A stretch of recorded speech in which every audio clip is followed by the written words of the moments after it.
கேரள நிலச்சரிவு குறித்து முன்கூட்டியே எச்சரிக்கை விடுக்கப்பட்டது என அரசியல் விளம்பரத்திற்காக உண்மைக்கு புறம்பான கருத்துக்களை உள்துறை அமைச்சர் அமித்ஷா பேசுகிறார் என்று சிபிஎம் மாநில செயலாளர் பாலகிருஷ்ணன் தெரிவித்துள்ளார். மத்திய அரசின் பட்ஜெட்டை கண்டித்து சென்னை கிண்டி பேருந்து நிலையம் அருகில் சிபிஐ, சிபிஎம் உள்ளிட்ட இடதுசாரிகள் சார்பில் சாலை மறியல் போராட்டம் நடைபெற்றது. அப்போது அங்கிருந்து தீரன் சின்னமலை சிலை வரை பேரணியாக செல்ல முயன்றவர்களை போலீசார் கைது செய்தனர். இதைத் தொடர்ந்து செய்தியாளர்களை சந்தித்த பாலகிருஷ்ணன், மத்திய அரசு வெளியிட்டுள்ள அம்பானி, அதானி ஆகியோருக்கானதே தவிர பாமர மக்களுக்கானது அல்ல என்று கூறினார். 2011ஆம் ஆண்டு மக்கள் தொகை கணக்கெடுப்பினை சேர்த்து சாதிவாரி கணக்கெடுப்பு எடுக்கப்பட்டதாக அவர் குறிப்பிட்டார்.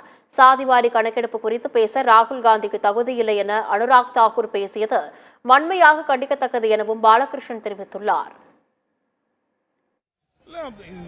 கேரளாவில் ஏற்பட்டிருக்கிற ஒரு தேசிய பேரிடர் உண்மையிலேயே இதுவரைக்கும் இந்தியாவில் இப்படிப்பட்ட ஒரு பேரிடர் ஏற்பட்டிருக்குமா என்றே சொல்ல முடியாது. அப்படிப்பட்ட பேரிடருக்கு கேள்விப்பட்ட உடனே நம்முடைய தமிழக முதலமைச்சர் அவர்கள் 5 கோடி ரூபாயும் மற்றும் நிவாரணப் பொருட்களையும் மீட்பு குழு அதிகாரிகள் பல ஐஏஎஸ் அதிகாரிகள் உள்ளிட்ட மீட்பு குழுவினை இன்றைக்கு கேரளாவுக்கு அனுப்பியிருக்கிறார்கள்.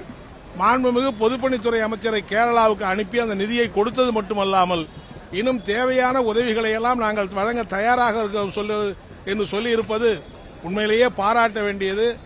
இந்த இடதுசாரி கட்சிகளின் சார்பில் முதலமைச்சருடைய நடவடிக்கைக்கு பாராட்டுகளையும் வரவேற்பையும் நாங்கள் தெரிவித்துக் கொள்கிறோம்.